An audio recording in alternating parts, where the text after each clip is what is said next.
20 équipes françaises et étrangères participent depuis hier à la patinoire de Belfort au tournoi de curling organisé par le club sportif Bulle. Cette épreuve est la seule du genre dans la région. Elle se poursuivra jusqu'à demain soir.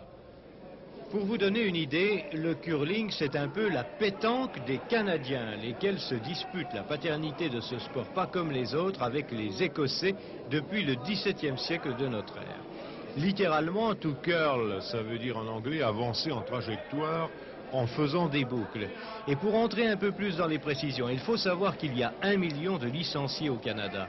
Plus près de nous, il y en a 18 000 en Suisse, mais seulement 300 en France. Un seul club en Franche-Comté, le club sportif Bulle-Belfort, qui compte 17 pratiquants, c'est vous dire. Le but du jeu, c'est de mettre le plus possible de pierres dans la cible, qu'on appelle aussi la maison.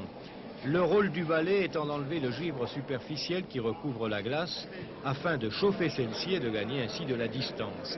Les équipes sont formées de 4 joueurs qui ont chacun 2 pierres, soit 2 fois 8 pierres à lancer par manche, qu'on appelle aussi end, ce qui fait un total de 16 pierres sur la piste, longue de 40 mètres, sur 4 de largeur. Les pierres pouvant peser 20 kilos et elles sont faites de granit d'Écosse très dur. Alors dès hier, au cours du premier end, grosse surprise avec la victoire des Suisses de Zurich 9-3 sur l'équipe canadienne de l'Art, pourtant managée par Keith Wendorf, un authentique champion, une vedette, le Hinault du cyclisme par exemple, et qui a déjà été 4 fois champion du monde.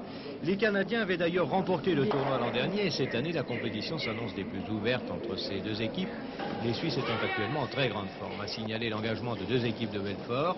La compétition se poursuivra demain dimanche de 9h à 16h et si toutefois vous souhaitiez pratiquer, vous pouvez prendre contact avec Claude Grand-Clément à la patinoire de Belfort.